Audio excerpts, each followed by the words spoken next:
Hello students! Welcome to Math&Magic. For today's video, I will discuss addition and subtraction of radical expressions. Now if you are new to this channel, I recommend watching this video about simplifying radical expressions. This will serve as a primer to the lesson that I will discuss. Moreover, simplifying is a requirement before you can add or subtract radical expressions. Now moving to the lesson, in algebraic expression, two terms are said to be similar if each term has exactly the same variable and degree. This concept is very important because just like polynomials, radical expressions can only be added or subtracted if its terms are similar.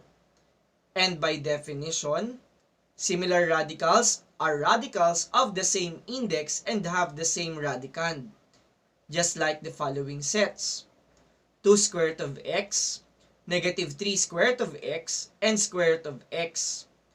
In this set, the index of all the terms is equal to 2, and the radicand is x.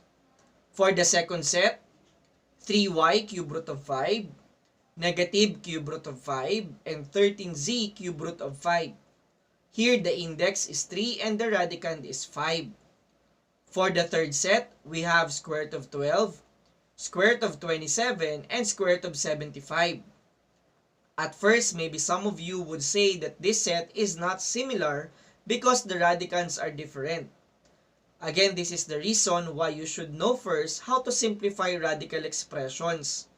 Because if you would simplify the expressions, square root of 12 can be expressed as 2 square root of 3, square root of 27 will be 3 square root of 3, and square root of 75 can be simplified as 5 square root of 3. Now as you can see, all of the terms are similar since the index is equal to 2 and the radicand is equal to 3. After you determine the terms that contain similar radicals, you can now combine it by adding or subtracting coefficients. Also, don't forget to copy the common radical. As an example, evaluate the radical terms 6 square root of 2 plus 8 square root of 2 minus 7 square root of 2. As mentioned earlier, we first need to observe the terms if it is similar. If not, try to simplify the terms before performing an operation. Now since all the terms are similar, all contains the common radical square root of 2, we will proceed to performing operations with the numerical coefficients. 6 plus 8 minus 7 is equal to 7. Thus, the answer is 7 square root of 2. For our second example, 3 square root of 32 minus 3 square root of 8 plus 5 square root of 2 minus 2 square root of 128. For this item, we have to simplify first the terms before performing the operations. For 3 square root of 32, we will think of factors of 32 that have a perfect square. That is 16 times 2. For 3 square root of 8, radicand will be 4 times 2. 5 square root of 2 will retain as is. And for negative 2 square root of 128, radicand can be expressed as 64 times 2. Extracting the roots of the perfect squares, expression will be 3 times 4 square root of 2 minus 3 times 2 square root of 2 plus 5 square root of 2 minus 2 times 8 square root of 2. Simplifying the terms, it will be 12 square root of 2 minus 6 square root of 2 plus 5 square root of 2 minus 16 square root of 2. Now that all of the terms are similar, we can now perform addition and subtraction. 12 minus 6 plus 5 minus 16 is equal to negative 5. Hence, the answer is negative 5 square root of 2. Moving to our third example, perform the operation 3 square root of 4x cubed minus 2 square root of 9y cubed minus 7y square root of 25y plus 4x square root of 36x. Again, we will first simplify the radical expressions.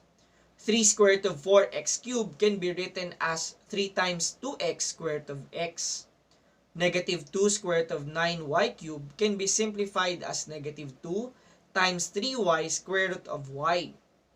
For negative 7y square root of 25y, 25 is a perfect square, its square root is 5. Thus, it could be written as negative 7y times 5 square root of y. Then for the last term, 4x square root of 36x, 36 is a perfect square, its square root is 6. Hence, this could be written as 4x times 6 square root of x. Evaluating the expressions, it is equal to 6x square root of x minus 6y square root of y minus 35y square root of y plus 24x square root of x. In the expression, the first and fourth terms are similar with common radical square root of x. Thus, we can add 6x and 24x. The sum is 30x. For the second and third terms, the common radical is square root of y. Hence, negative 6y minus 35y is negative 41y. Therefore, the expression is equal to 30x square root of x minus 41y square root of y. For our last example, perform the operation 2z cubed cube root of z raised to 4 plus 3z squared cube root of 27z raised to 7 minus 4 cube root of 8z raised to 13. Here we will repeat the procedure similar to example number 3. We will first simplify each term to know which are similar. For the first term, 2z cubed cube root of z raised to 4, a variable z can be extracted from the radicand. Thus, it could be written as 2z cubed times z cube root of z. For the second term, 3z squared can be moved outside. Hence, it can be expressed as 3z squared times 3z squared cube root of z. For the last term, negative 4 cube root of 8z raised to 13, 2z raised to 4 can be extracted outside the radical symbol. Thus, it is equal to negative 4 times 2z raised to 4 cube root of z.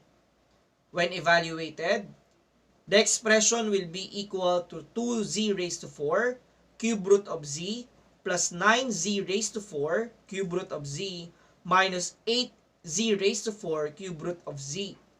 Performing the operations in the coefficients, 2z raised to 4 plus 9z raised to 4 minus 8z raised to 4, the answer is 3z raised to 4. Therefore, the answer for this radical expression is 3z raised to 4 cube root of z. Thank you for watching. God bless.